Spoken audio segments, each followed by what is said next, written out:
क़यामत ड्रामे की आने वाली एपिसोड में राशिद इफ्रा पर गुस्सा करते हुए कहता है कि इफ्रा आखिर तुम चाहती क्या हो। तुम मत बोलो कि मैं तुम्हें इस घर में किसकी वजह से लाया हूँ, सिर्फ और सिर्फ अपनी बेटी की वजह से।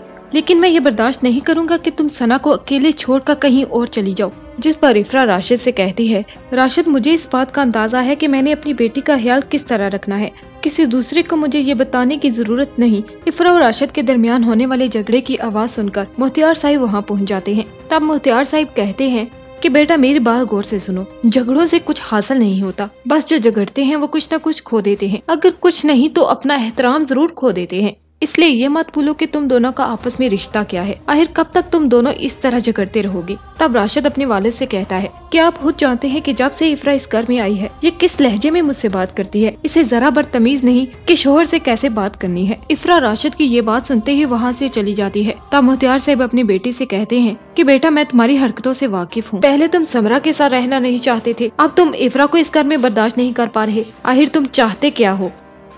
क़यामत ड्रामे की आने वाली एपिसोड में राशिद इफ्रा से कहता है कि मैं नहीं चाहता कि मेरी बेटी तुम्हारी तरह बदजुबान हो, इसलिए मैं अपनी बेटी का खुद ख्याल रखना जानता हूँ। तब इफ्रा राशिद से कहती है, सना की तरबियत और उसका ख्याल रखना ये मेरी जिम्मेदारी है, मैं उस पर तुम्हारा साया भी नहीं पड़ने दे सकती। राशिद तुम्हें इस बात का अंदाजा नहीं कि जब सना बड़ी होगी तो तब उसे इस बात की हकीकत भी मालूम हो जाएगी कि उसकी असल माँ की मौत का जिम्मेदार उसका बाप ही है, तो तुम खुद सोचो कि सना को तुमसे किस कदर नफरत हो जाएगी, तब तुम किसी को मुँह दिखाने के लायक नहीं रहोगे। ये कहकर इफ्रा वहाँ से चली जाती है। राशिद पर इफ्रा की ये सारी बातें बहुत असर करती हैं। तब उसे इस बात का एहसास होने लगता है कि उसने समरा के साथ जो बर्ताव और सलूक किया वो सब गलत था। राशिद सना की तरफ देखते हुए कहता है कि समरा तुम्हारे जीते हुए मैं तुम्हें सुकून नहीं दे सका, हालांकि मैंने तुम पर हर तरह का जुल्म और सितम किया, लेकिन मैं तुम्हारी इमानत की हिफाजत और तरबियत करूंगा। जो इज्जत और मुकाम मैं तुम्हें ना दे सका वो मैं अपनी बेटी को दूंगा, हो सके तो मुझे माफ कर देना समरा। क़यामत ड्रामे की आने वाली एपिसोड काफी ज्यादा इंटरेस्टिंग होने जा रही है।